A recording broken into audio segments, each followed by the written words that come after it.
이 출애굽기 20장 1절에서 6절의 말씀, 이 십계명의 첫 번째, 두 번째 말씀을 우리 기억하면서 오늘 말씀 함께 묵상하도록 하겠습니다.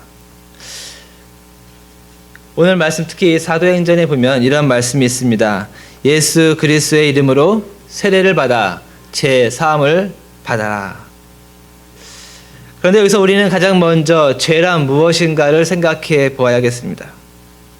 죄의 용서를 받으라 라고 말씀하셨는데 과연 그 죄가 무엇이고 그 죄가 나랑 지금 무슨 상관이 있는가 생각해 보아야겠습니다. 여기서 우리는 우리 자신에 대한 정의를 분명하게 내려야 합니다. 우리가 예수 그리스도를 믿는다고 해서 우리 자신이 용서받은 의인이 되는 것이 아니라 용서받은 죄인이라는 사실입니다. 즉 우리는 용서받은 사람이지만 동시에 죄인의 속성을 끊임없이 갖고 살아가는 사람이다라는 뜻입니다. 그래서 오늘도 우리가 하나님의 얼굴을 찾아야 하는 이유가 있는 것이고 그것이 오늘도 우리가 십자가 앞에서 주여 내게 자비를 내려 주소서라고 기도해야 하는 이유입니다. 죄인의 속성을 갖고 살아가는 인간으로서 우리는 믿음의 삶을 살고 있으면서도 기도를 하고 있는 그 가운데서도 또 예배를 드리고 있는 가운데서도 혹은 믿음의 아름다운 행위를 하고 있는 가운데서도 죄인의 속성과 또 죄인의 속성에서 나오는 마음과 말과 생각들과 망상들과 끊임없이 싸워야 한다라는 것입니다. 이것은 우리가 하는 어떠한 선한 행위로 이길 수 없는 죄인의 속성입니다. 우리가 선한 행위를 하고 있는 가운데서도 우리는 죄인의 속성에서 나오는 그 말과 마음과 이 모든 것들과 싸워야 하기 때문입니다. 그래서 우리는 계속 기도해야 됩니다. 하나님, 나는 오늘도 당신 앞에서 죄인입니다. 오늘 나에게 자비를 내려 주옵소서. 오늘 내게 자비를 내려 주소서. 기독교에서 성화라는 말을 씁니다. 성화의 뜻은 예수 그리스도를 나의 주님으로 믿게 된 한 성도가 주님의 말씀대로 예수 그리스도를 닮아가기 위한 그 삶의 여정을 성화라고 이야기합니다. 그러나 여기서도 우리가 착각해서는 안 될 것이 있습니다. 우리가 예수 그리스도를 믿었다고 해서 그리고 말씀을 읽고 예배를 드리고 그렇게 10년, 20년이 흐르면서 때로는 선교도 가고 때로는 가난한 이들을 구제하기도 하고 때로는 어떤 이들은 목회자가 되기도 하지만 그러한 성화의 과정을 거치고 있다 하더라도 우리는 성화되어 가고 있는 죄인이다라는 거예요. 성화의 과정을 밟아가고 있는 의인이 아니라 성화의 과정을 한 걸음 한 걸음 밟아가고 있는 역시 죄인이다라는 겁니다. 그래서 우리는 다시 기도해야 됩니다. 나는 죄인입니다. 주여 자비를 내려 주소서. 이렇게 기도해야 하는 성화해 가는 죄인이요 용서받은 죄인이며 오늘도 용서받아야 하는 죄인임을 우리는 분명히 기억해야 됩니다.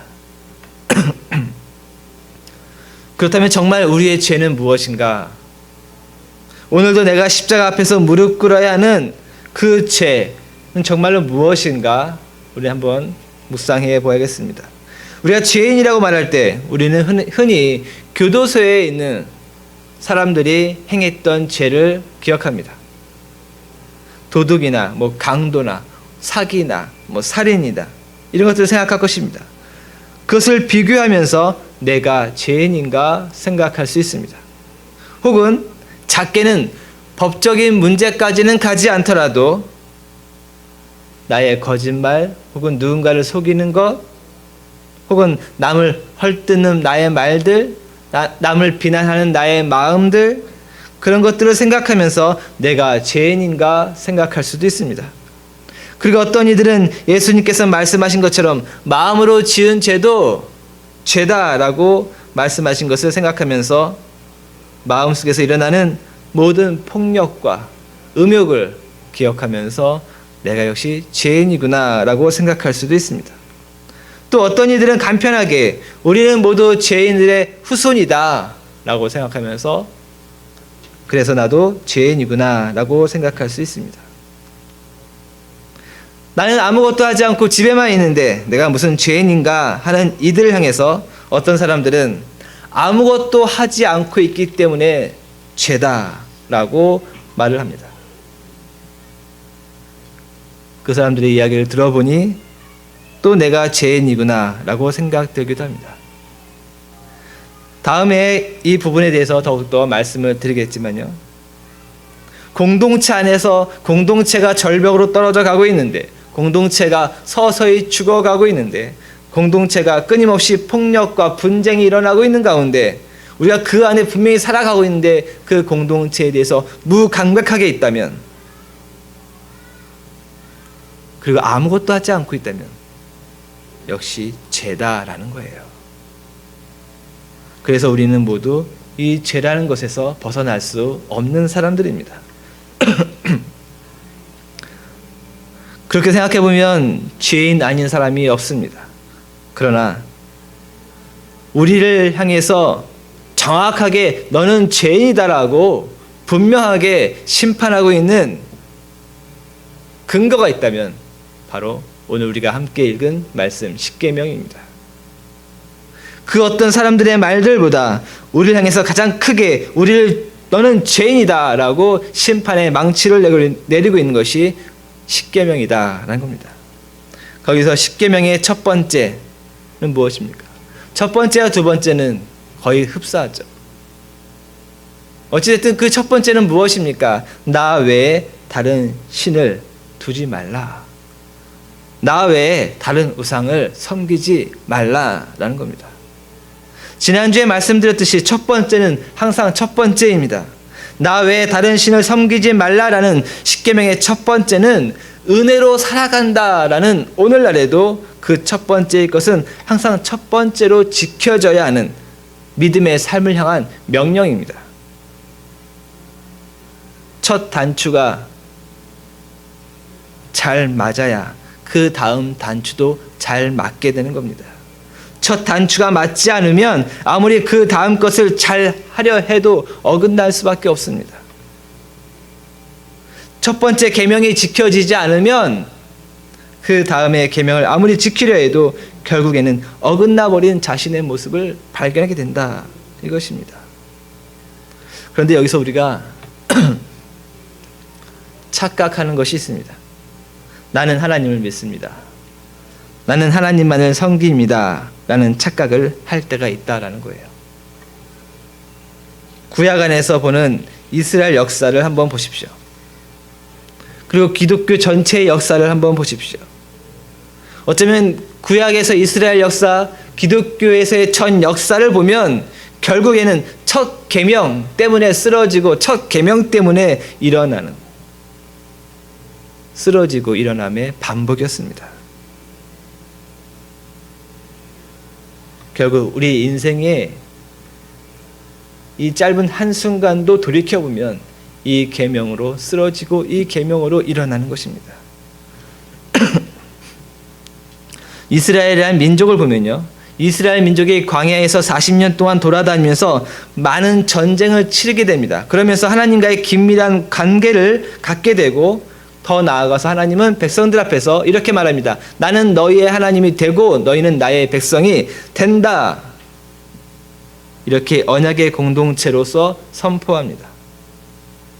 비록 이집트에서 나왔고 광야에서 40년을 하나님과 함께 지내던 부모들이 광야에서 죽고 그 자녀들이 가나안 땅으로 들어갔지만 그들도 역시 여호수아를 중심으로 해서 우리가 하나님을 따르겠습니다 선포하면서 가나안 땅으로 들어갔고 하나님의 이름을 내걸고 가나안 땅에 들어가서 전쟁을 치렀던 겁니다. 결국 가나안에 있었던 사람들, 하나님의 직접적인 사건들을 경험했던지 혹은 하나님의 이야기를 부모로부터 들었던 사람들입니다. 즉 그들은 모두 하나님을 알고 하나님을 믿는 사람들입니다. 그러나 그들이 가나안 땅에서 농사를 짓게 되는 경장 문화, 농사를 짓고 집을 짓고 살아가는 거주 문화, 그리고 자녀의 숫자가 중요해지는 그 생활권의 문화 안에서 살려고 보니까 자녀의 숫자가 중요해지고 농사의 수확량이 중요해지는 겁니다. 그들이 하나님을 잊어버린 것도 아니고 하나님을 믿지 않는 것도 아닙니다.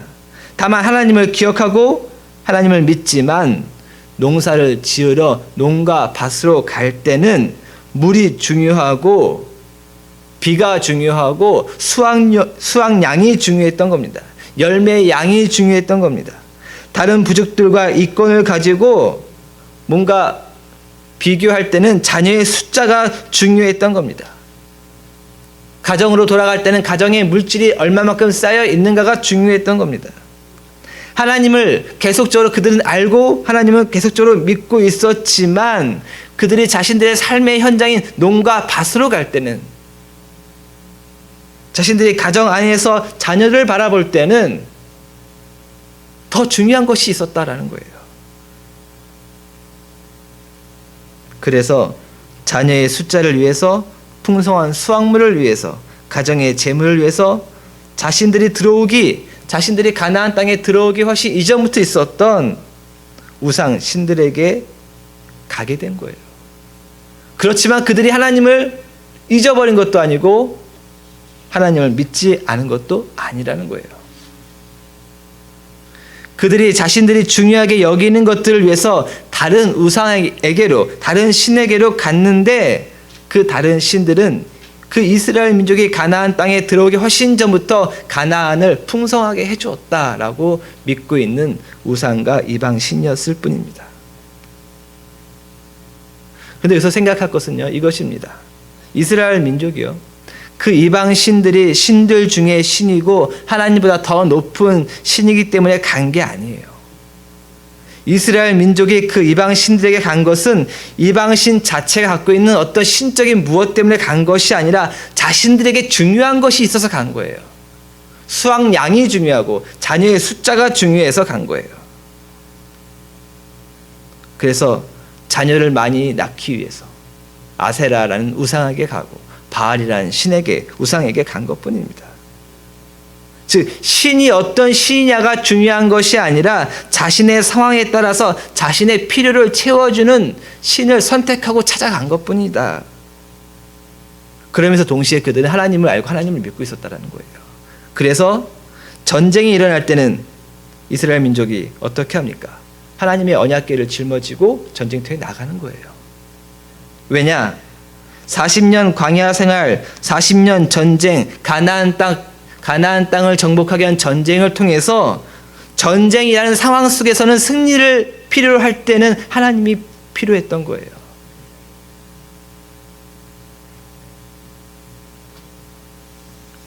자신의 상황에 따라 자신의 필요를 채우는데 도움을 줄 수 있는 신을 따라간 그들의 모습을 볼 때 우리는 이런 질문을 해야 됩니다. 그들에게 진짜 우상은 무엇이었을까? 바알이었을까요? 아세라라는 어떤 우상이었을까요? 아니요. 진짜 그들의 우상은 그들 자신이었어요. 그들 자신의 상황에 따라 자신의 필요를 채워주는 신을 바꿔가고 있는 그 이스라엘 민족에게 있어서 진짜 우상은 자신이었어요. 자신의 것을 위해서, 자신의 상황에 따라 자신의 필요를 위해서 찾아가는 인간의 모습을 돌이켜보면 결국 진짜 우상은 자기 자신이에요. 바알, 아세라, 하나님, 필요에 따라 내가 선택한 것뿐이에요.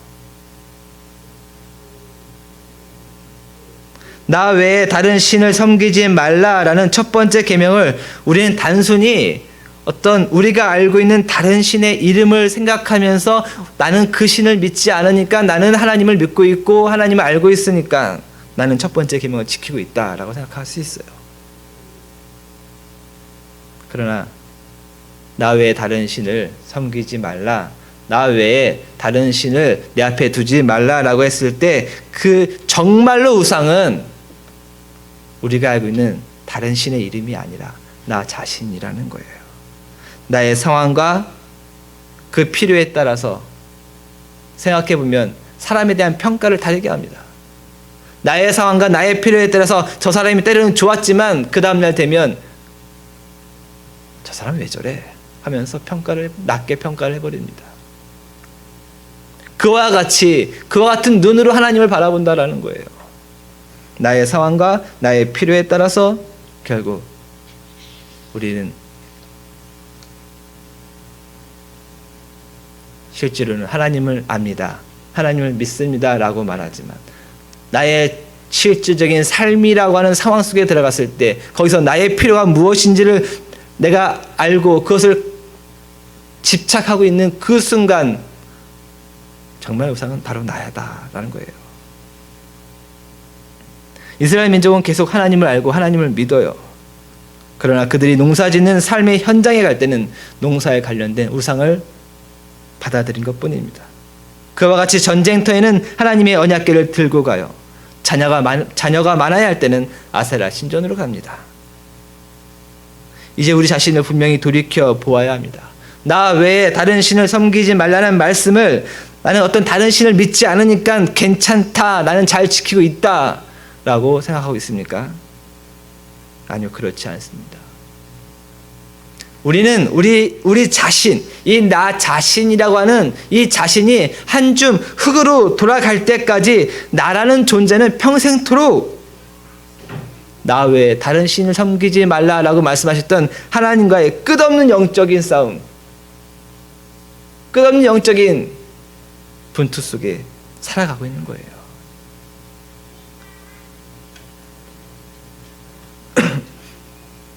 목회자로 평생을 바쳤고 은퇴했는데 평생 하나님만을 섬기며 살았는데 그 끝이 온갖 법정 분쟁들, 교회 분쟁들로 남는 목회자들의 이야기를 우리가 보게 됩니다. 그분들에게 당신은 하나님의 첫 계명을 잘 지키고 살았습니다. 말할 수 있을까요? 하나님을 누구보다 알고 하나님을 누구보다 믿었는데 자신의 삶의 현장이라고 하는, 어쩌면 목회 현장이나 그 교회 현장이나 그 삶의 현장에서는 자신의 자존심과 자신의 권력과 자신의 명예가 우상이 되었고 자신의 편이 되어주는 사람들의 마음에 자신을 빼앗겨 버린 것이죠. 그들만 그럴까요? 아니요. 크기만 다를 뿐이지. 나도 그렇고요. 우리 모두 다 그렇다라는 거예요. 하나님을 믿고 하나님을 알지만 우리의 삶에 들어가면 우리는 우리의 삶에서 중요한 것을 이루기 위해서 세상이 제시하는 것을 쫓아가고 그것을 우리 자녀에게까지도 요구하게 된다는 거죠. 어느 순간 우리는 하나님을 믿고 하나님을 알지만 뒤돌아서면 나의 필요가 우상이 되고 나의 자존심이 나의 신이 되어서 결국 나라고 하는 존재 자체를 위해서 하나님이 도구가 되어버리는 삶을 살아가고 있지 않나 생각해 보아야겠습니다. 구약 성경에 보면 이 십계명은요, 이스라엘 민족이 광야에서 40년을 살 때의 초반에 주어진 것입니다. 그리고 그 십계명의 첫 번째 계명은 그 이스라엘 역사가 끊임없이 멸망하고 다시 일어서고 멸망하고 다시 일어나는 그 모든 시기를 거쳐서 끊임없이 외쳐대고 있는 것이 또한 첫 번째 계명이다라는 거예요. 우리의 인생도 결국은 그와 같다. 우리의 짧은 인생도 결국은 나의 자존심, 상황에 따른 나의 필요, 내가 소망하는 것들, 어느 순간 나의 우상과 나의 신이 되어버린 그 삶, 그리고 끊임없이 나는 너의 하나님이 되겠다라고 말씀하시는 그 하나님의 말씀과 끊임없이 부딪히는 것, 그것이 우리의 짧은 인생이지 않을까 생각해 보게 됩니다. 그러면 이제 우리는 어떻게 해야 합니까?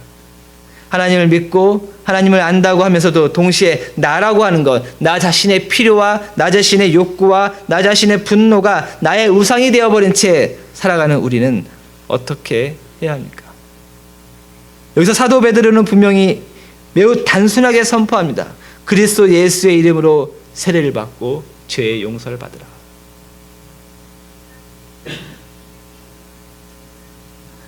첫 번째 십계명, 이스라엘 전 역사를 통해서도 완전하지 못했던 그 첫 번째 십계명, 우리의 인생을 통해서도 절대로 우리의 힘으로 이룰 수 없는 그 첫 번째 십계명. 그럼에도 불구하고 우리는 끊임없이 그 십계명의 말씀대로 살아가고자 할 때 우리는 끊임없이 죄의 용서를 받아라라는 그 말씀을 가지고 살아가야 한다. 이것입니다. 그리스도 예수의 이름으로 세례를 받는다는 것, 그것은 지금까지 나 자신의 필요와 욕구, 분노, 나 자신이 우상과 신이 되어 살아온 나에게 죽음을 선포하는 것입니다. 세례란 그것이에요. 나에게 죽음을 선포하는 것입니다. 그래서 사도 바울은 우리에게 이렇게 증언합니다. 내가 그리스도와 함께 십자가에 못 박혔나니 그런즉 이제는 내가 산 것이 아니요 오직 내 안에 그리스도께서 사신 것이라. 이제 내가 육체 가운데 사는 것은 나를 사랑하사 나를 위하여 자기 몸을 버리신 하나님의 아들을 믿는 믿음 안에서 사는 것이니라. 세례는 나 자신의 죽음을 의미합니다. 그리고 그리스도 예수와 함께 다시 사는 것입니다. 그러나 우리가 여기 있는 여러분들 중에서 내가 세례를 이미 받았다고 해서 우리가 우리 자신을 완전히 죽였고 우리 자신의 본성을 완전히 극복했다는 것도 결코 아닙니다.